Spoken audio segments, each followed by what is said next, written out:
Hey everyone, welcome to the video. This is one of my core plays for week 18 or just wildcard weekend of the NFL season on Draftkings. Before we continue though, if you guys could just, as always, leave a like, and if you're new to the channel, please hit that subscribe button. Really helps me out, really appreciate it. You can also follow me on Twitter at ChrisPennell16. And if you're interested in the spreadsheet that I'm showing you right now, that I build every single week for the NFL season, links below in the description below for my Patreon as well as my Discord chat as well. And if you do want to sign up, it is the best time to do so because it is the first of the month, and that's when Patreon charges you, so you're getting your best bang for the buck as of right now. And if you're wondering what my spreadsheet is, it's just what I use to help make my videos, what I use to help make my lineups, and pretty much just got all the stats I need to look at. Everything's color-coded, so I can easily identify what's good, what's bad. It's got the player info in here, the matchup totals, the Vegas totals, pace that the team plays at, quarterback stats, the defense versus quarterback, so you can identify good matchups. I think as you can see, Josh Allen's got a pretty good matchup this week. You're going to see a lot of green bars there. The game info, the weather info, and then I also have projections at the very end. Then I do a cheat sheet, cash rankings, and like I said, my Discord chat where you can bug me all day in there if I choose to do so. So that's pretty much it. So if you're interested, links in the description below, and I'll pause this and get on DraftKings so we can talk about this slate. Alright, so obviously we're going to start off with the quarterback position. Now, I'm not going to talk about every single player in the slate because that's going to take forever. I'm just going to talk about the guys that I have a lot of interest in. And yeah, I might not talk about someone that you guys might like, but you can leave a comment in the comment section below and tell me why you like him. But I don't want to talk about everybody. I'm just going to talk about the guys that I am mainly targeting. I mean, we might have some differing opinions, but that's the fun of fantasy. Everyone's got their own opinion. So I personally might just pass on Russell Wilson because he's the most expensive quarterback in the slate. I know it looks like a pretty good matchup versus Philly, which it is. But, I mean, if you look at his fantasy points since like the Tampa Bay game, he has not been worth this high price tag that he gets every single week. He had 20 points versus San Fran. Not terrible, but then 10, 19, 11, 17, 11, 17. He had 11 versus Philly last time he played them. Then he had 42 versus Tampa, but then 15, 15. A couple good games in here, 28, 29, 14, 44, 28, 16. But since the Tampa Bay game, he has not really had a good fantasy game, and he's not worth the high price tag that he gets every single week. Do I think he's going to be fine? Yeah, I would. If I had to bet if he got 20 points or not, I would. Or 20 points or above or below. I don't know. I might side with below. He has not shown that he is going to score big fantasy outings recently. So I'm personally looking to play Drew BREES here at a 200 discount. And really, I just want exposure to the Saints here. I think they smash at home, and he is my QB1. And I just love when the Saints play at home. They just straight up smash. And this is a revenge spot versus them because I don't know if you guys remember last time they played in the playoffs. It was in Minnesota. You can call it the Minnesota Miracle, whatever you want to call it. But they threw that pass to Stephon Diggs. Williams missed time that jump terribly, and then they won on the last play of the game with Stephon Diggs walking it off. It was pretty awesome just from a fan standpoint. If you're a Saints fan, I'm sure you probably still have PTSD from that, but still it was pretty awesome to watch. But I think the Saints come out strong here and smash Minnesota. I think they win by double-digit points here, and they are 8-point favorites, 8.5-point favorites, so Vegas is almost expecting that as well. And we all know Drew BREES does smash at home as well as the whole Saints team. His splits through his career obviously favor him at home, but I'll just read you the 2019 splits at home this season. He's averaging 77.5% completion percentage, 17 touchdowns, 119 quarterback rating, and averaging 8.32 yards per attempt at home. All very strong numbers. Now, the 17 touchdowns don't sound great, but don't forget he got hurt with the thumb and he missed a portion of the season. And comparing his numbers on the road, he has a 68% completion percentage, 10 touchdowns, 110 QB rating, and 7.12 yards per attempt on the road. So the numbers definitely suggest he is a big home player, and he's at home and it's a big spot. The crowd's going to be going crazy. It's a revenge spot, so definitely like Drew BREES here. Now, the matchup is not great. Minnesota is 7th DVOA versus the pass, and they only allow the 9th fewest points per game to quarterbacks. But the Saints' offensive system and scheme, Sean Payton's going to, get these guys open, and it pretty much guarantees success every single week. So I have no concerns with that. He has solid and elite weapons all around, and Michael Thomas, Alvin Kamara, and Jared Cook. And in a tough matchup versus San Francisco, one of the better defenses in the NFL, he scored 43 fantasy points at home. So again, I don't care about the matchups when it comes to the Saints. They pretty much can steamroll anybody as long as they're having a good day, and they usually do have pretty good days. This game also features the highest over-under on the slate at 49, and the Saints have a 28.5-point team total, which is also highest. So I think Drew BREES makes a lot of sense here to get exposure to. He's also on the Sunday game, so if you just want late game exposure, Drew BREES would qualify for that as well. So Drew BREES, like him a lot. I think he gets you over 20 fantasy points, and I think the Saints probably score over 30 real-life points in this game. So I do like Drew BREES quite a bit. He's my quarterback 1. Then right below him, we have Josh Allen at 6,500. Now, do I like Josh Allen as an NFL quarterback? Debatable. He shows flashes, but he's not very accurate, and he does look bad at times. But the thing I like is rushing upside, and that's great for fantasy purposes, and that's really all I care. But I don't care if he's a bad NFL quarterback. If he's good for fantasy purposes, I like him. So now he's not Lamar Jackson when it comes to running the ball, but he is quarterback 2 since week 7, only behind Lamar Jackson, and then he's right above Ryan Tannehill. Now he's not close to Lamar Jackson. Lamar Jackson's up here, and then Josh Allen's way down here. They're like 70-point difference, but still, he's quarterback 2, so obviously he's been pretty good since week 7. But the rushing upside is what makes me like him. It gives you a safer floor and higher ceiling as well. He's averaging about 4 rushing attempts per game, over 30 rushing yards per game, and he has multiple rushing touchdowns on the season. So the 30-ish rushing yards that he's starting you out with pretty much gives you a floor of a passing touchdown at least. Like Lamar Jackson's averaging over 80 rushing yards per game, so he starts you off with 2 passing touchdowns. Allen's starting you off with about 1, so pretty solid. He's also not 8K like Lamar Jackson usually is. And the matchup, it's a very good matchup here versus Houston. They are 26th DVOA versus the pass. They're allowing over 23 points per game to quarterbacks, which is second most in the NFL. I think, or no, yeah, just straight second. I thought they might have been tied, but they are second only behind the Cardinals. And just on average, they're allowing 280 passing yards per game and 2 passing touchdowns. So if he just gets his average and mix it in a little bit of rushing upside, I think Josh Allen's going to be fine at this price point. Now, I will say there is a concern that this is the lowest total on the slate, and Buffalo has the lowest implied team total, so there might not be a lot of scoring opportunities. I believe this is also the first game of the week, so if Josh Allen duds, you're pretty much going to be drawing dead because you're going to be very upset. It might be a hard night to go to sleep knowing that your quarterback busted if he does happen to bust, but I don't think he's going to bust. I think he gets you 20 fantasy points at least in this matchup. And I know J.J. Watt is coming back for the Texans, but he is not going to be a full-time player. I mean, he might see a few snaps here and there. He might be effective on his few snaps, but it's his first game back, and they're not going to play him much, so I don't really have too much concerns there. I know someone commented that in my last video. If there's any concerns about J.J. Watt coming back, I doubt he plays much. So it really doesn't have much of an effect for me when worrying about the Buffalo offense.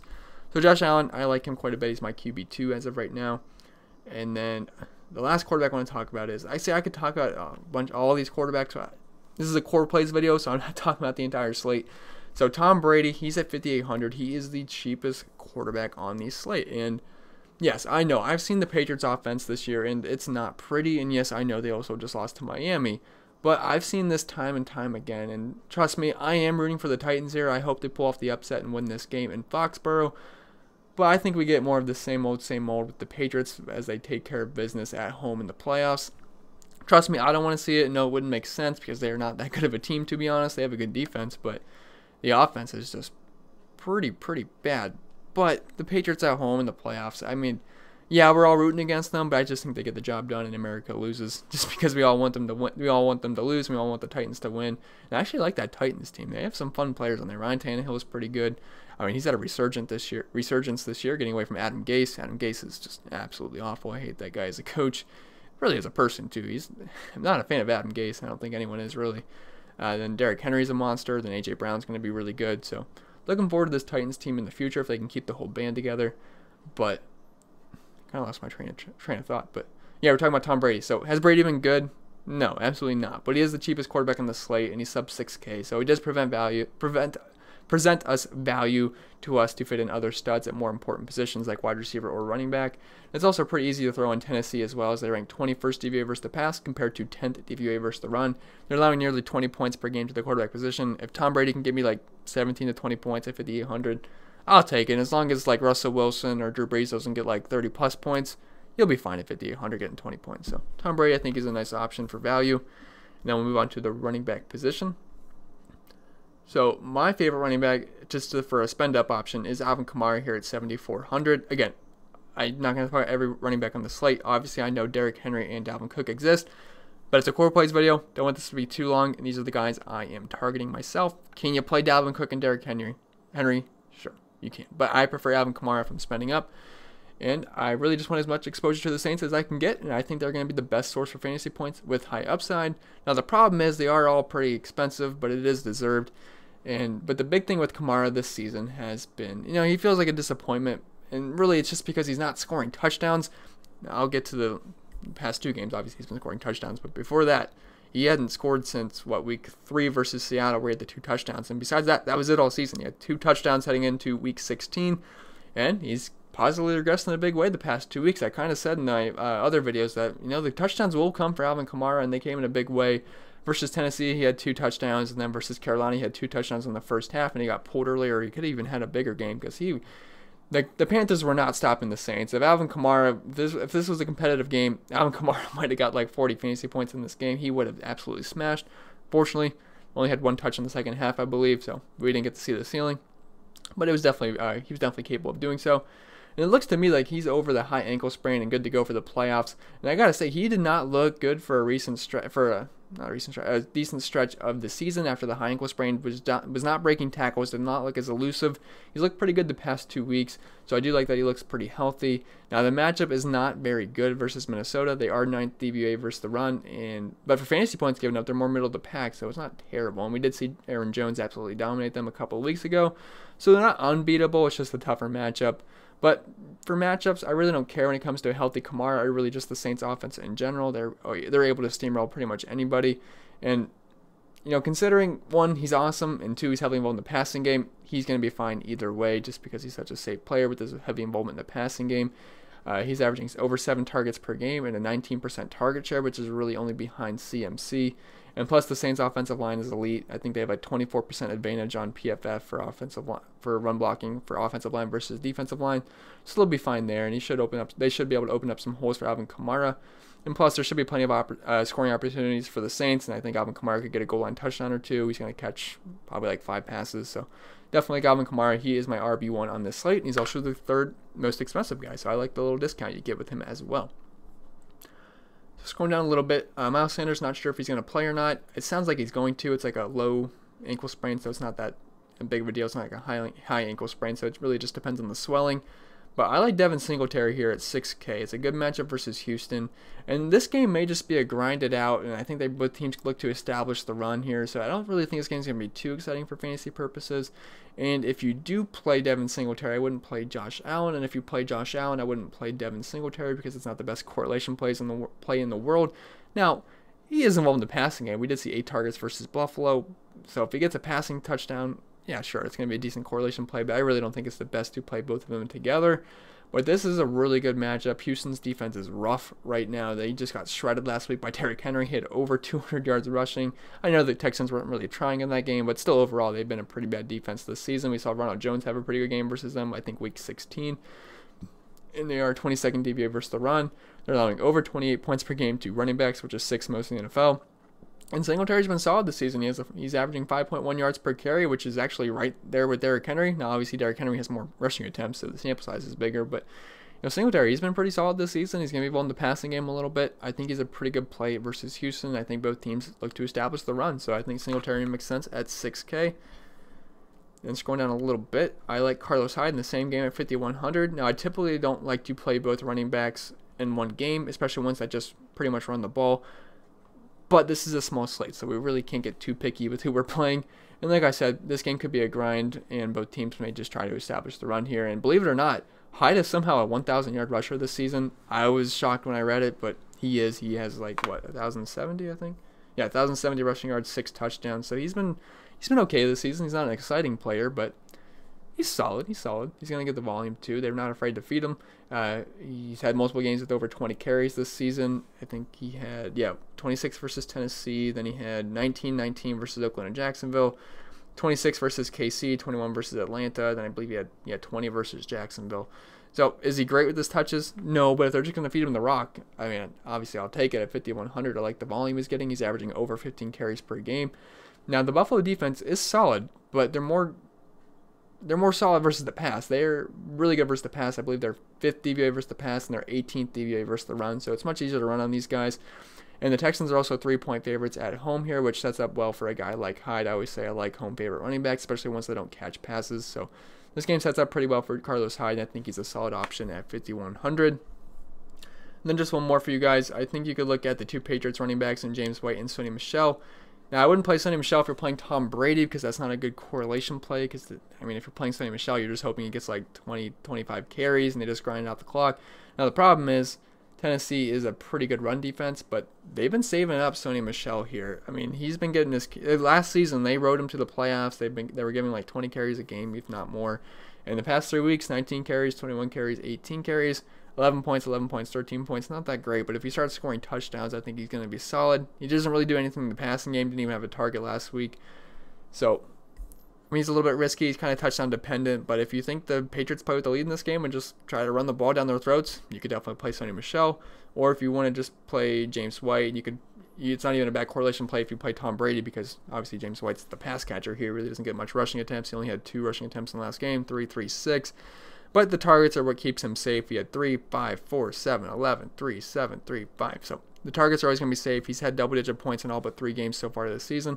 5,700, not the worst play in the world. He also has touchdown upside too. So don't mind James White there. You can also pair him up with Tom Brady. I don't think that's a bad correlation play either. So now we'll head off to the wide receiver position, and then we're going to talk about my lock of the week here at 9,300. I don't see how we don't play him this week.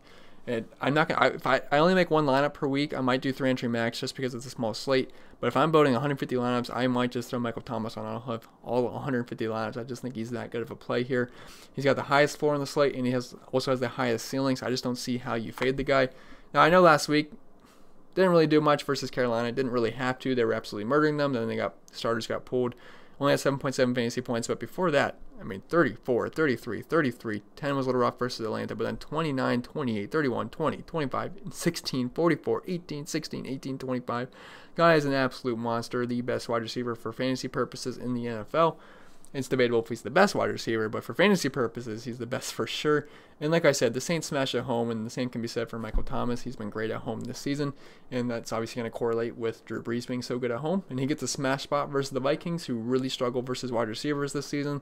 They allow the 7th most points per game to wide receivers, and he's going to draw the Xavier Rhodes shadow, which is, a few years ago, you would be very scared about the Xavier Rhodes shadow. Nowadays, we are very happy about that. We should welcome that with open arms. The guy just sucks this season.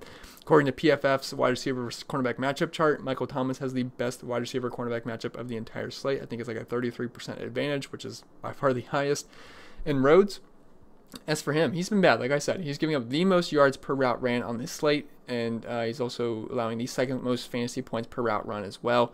So load up Thomas here. I think he absolutely eats him up. He's averaging 11 targets per game, 107 yards, 32% target share, 75% weighted opportunity share, all lead the league. You gotta love him. Gotta like Michael Thomas. I know he's expensive, but I think you gotta find a way to fit him in, and obviously he's a good pairing with Drew Brees for obvious reasons.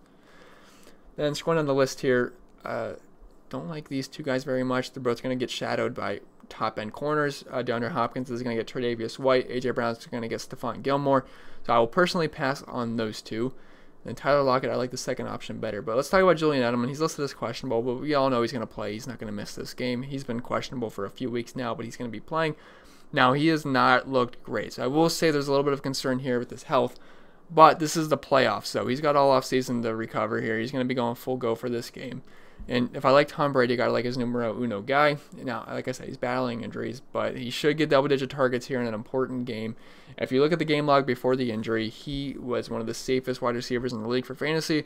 12 targets, 11, 12, 10, 11, 11, 12, 15, 9, 7, 10. The targets were there every single week, and he was very consistent for fantasy. Points scored, 28, 23, 13, 27, 17, 14, 17, 24, 24. He was great. Now, the problem is, like I said, he's dealing with the injury, but he's going to have to be a full go for the Patriots here. They're going to be, I think it might be a closest game versus Tennessee. It's only like a 4.5 point spread, so should be pretty close. It's not going to be an easy game for the Patriots whatsoever, especially with the way their offense has looked. But if Edelman gets me double-digit targets here, I think he's going to be a pretty safe play at 6,500, and he's going to be a good pairing with Tom Brady. So you could look his way. And there's a good matchup versus Tennessee. They do struggle through the air, so you could certainly look his way. Sorry, I had to pause it for a second. I got a important little text message. But anyway, I think I talked about Julian Edelman. So good matchup. He's hobbled, but if you're playing Tom Brady, it would make sense to want to play Julian Edelman. But one of my favorite mid-range options of the week is DK Metcalf here at 6,100. I do prefer him over Tyler Lockett because you get to save about $1,000 salary. And honestly, Metcalf's been a little bit better than Tyler Lockett. Now, I know he sucked versus Arizona, but so did Tyler Lockett. That game was absolutely rough for the Seattle wide receivers. But last game, he had 12 targets, 6 catches, tough matchup versus San Francisco, had 20 fantasy points, did get into the end zone. I just like watching this guy play. I think he's going to be pretty good. I know there was a little concern about him coming out of the combine because he had that slow cone drill. I mean, there's no cones on the field, so I think he's going to be fine for the NFL, and he's looked pretty good this season, and he looks like he can he's pretty dominant. I mean, he's a huge guy. He can outbody guys. Good red zone threat as well. And this game does have a tight spread. It's also the late one, so I definitely want to get exposure to it. And he faces off versus a very beatable Eagles secondary. They're allowing 41.3 points per game to wide receivers, which is third most in the NFL. And the big thing here is he has a big speed advantage, which he does most weeks. But this is a big speed advantage because he's projected to see a lot of Rasul Douglas, who has a 4.6 40 time. That is slow. That's very slow. And you're going to pair him up with the guy that runs a 4.33 40 in DK Metcalf. I think Metcalf's going to burn him a couple times. We might get a long touchdown here if Russell Wilson, just looks his way and connects on a deep bomb. And I love the upside here for DK Metcalf. Now, he did struggle in the last game he played versus Philly, but so did Russell Wilson. So, again, it's kind of contingent on how Russell Wilson plays.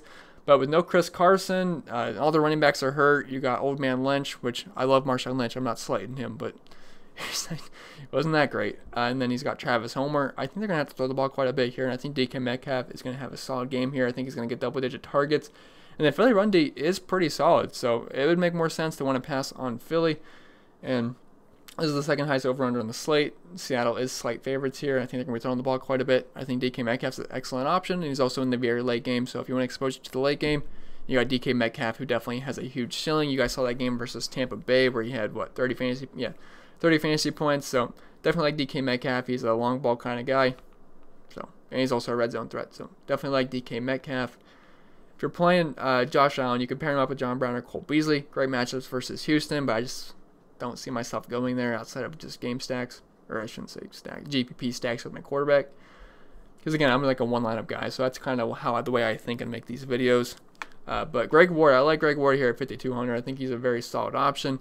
So Ertz has yet to be cleared for contact, and what is it, Wednesday? So I mean, I don't know if they've had Wednesday practice yet, so maybe he practiced. But as of right now, at this time, I think it's like 1 p.m. The last news I've seen on him that he is yet to be cleared for contact. So I have a hard time seeing that Zach Ertz plays. He's dealing with a lacerated kidney, fractured ribs. He's a tough guy, but I just don't see it happening for Zach Ertz here. I know he wants to be on the field, but I've never had either of those. But I can only assume it's going to be pretty. It's got to be pretty rough to be playing with that. But if he sits out, it's fine because we got some decent value options on Philly here that are going to open up some salary to let us fit in guys like Drew Brees, Michael Thomas, Alvin Kamara. And also Miles Sanders is banged up too, so it's really just GOEDERT, Ward, Perkins, and J.J. Arcega-Whiteside at this point for the receiving options in this game, or for the Eagles. And Ward's been pretty solid the past few weeks without the injuries. We don't have Aguilar, Alshon Jeffrey, Deshaun Jackson's out, Miles Sanders might be out. Who knows? Zach Ertz might be out again. Who knows? But no, there's just a lack of bodies here, and the ball's got to go somewhere. I think Greg Ward's obviously going to be a big factor in this game. He's averaging over 6 targets per game since he's been a starter. And it's a solid matchup versus Seattle. They're mid-pack versus the pass, but they're allowing over 35 points per game to wide receivers. And he's really the only wide receiver on the team. And again, second highest total on the slate, so I do want exposure here. It is the late game. I think Greg Ward's a pretty solid safe play, or a safe bet, I should say, for double-digit fantasy points, if not more. So Greg Ward, like him quite a bit. And if Zach Ertz is out, absolutely love him. Even if Zach Ertz plays, I still like him because I think Zach Ertz is going to play limited. Either way, Greg Ward I think is a very solid play on this slate. Then we're going to skip a little bit here because I don't really like anybody in this range. So the value wide receiver I like this week is Corey Davis at 3,800. Now the matchup sucks, but my reasoning for this is that first off, we need value, and then secondly, what do the Patriots do to every single team? They take away their number one option. That's obviously going to be A.J. Brown. That guy is an absolute monster. They're going to use Stephon Gilmore and shadow him and probably more than likely shut A.J. Brown down. No slight to A.J. Brown. I think he's going to be awesome. It'll be fun to see those two match up, but I think Stephon Gilmore might get the best of A.J. Brown. Although I will say Stephon Gilmore did struggle versus Devontae Parker last week. So maybe A.J. Brown does find success, but if I had to bet on A.J. Brown or Stephon Gilmore in this game, I'll take Gilmore against the rookie.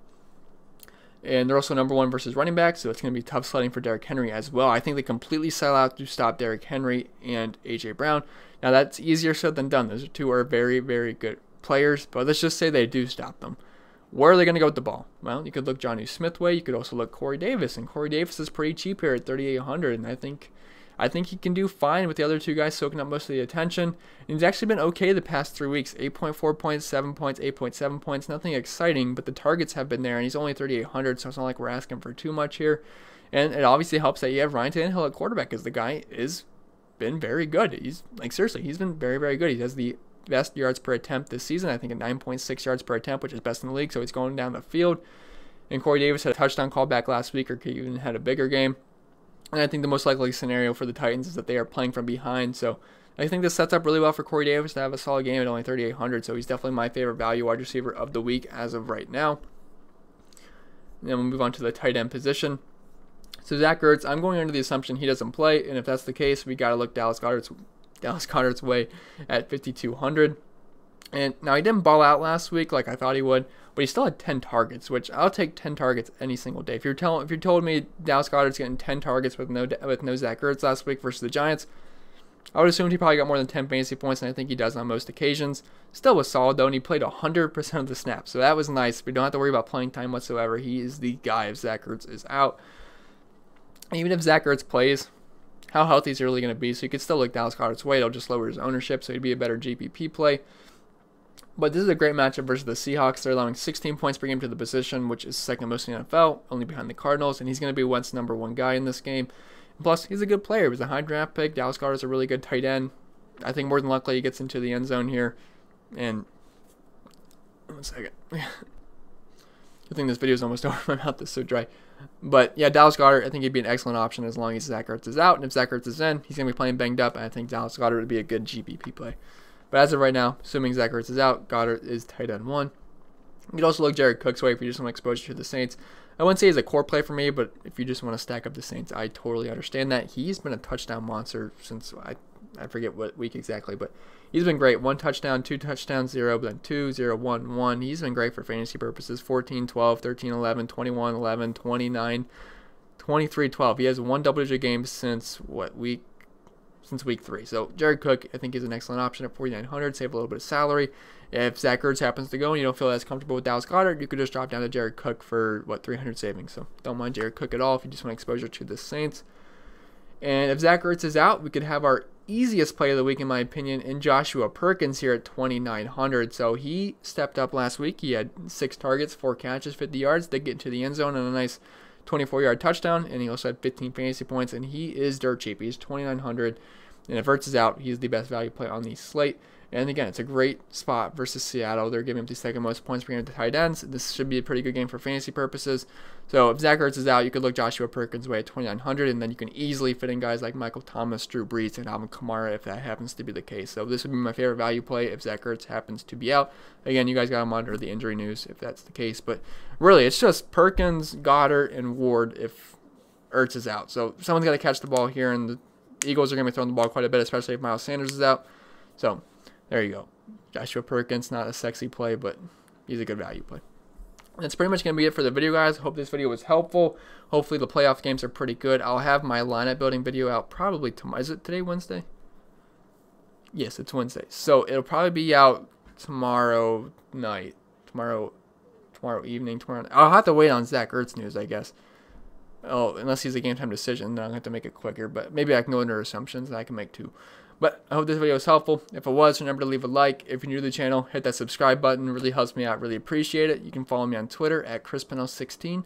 And if you're interested in the spreadsheets, links down in the description below for my Patreon. And I'll see you guys in the next video.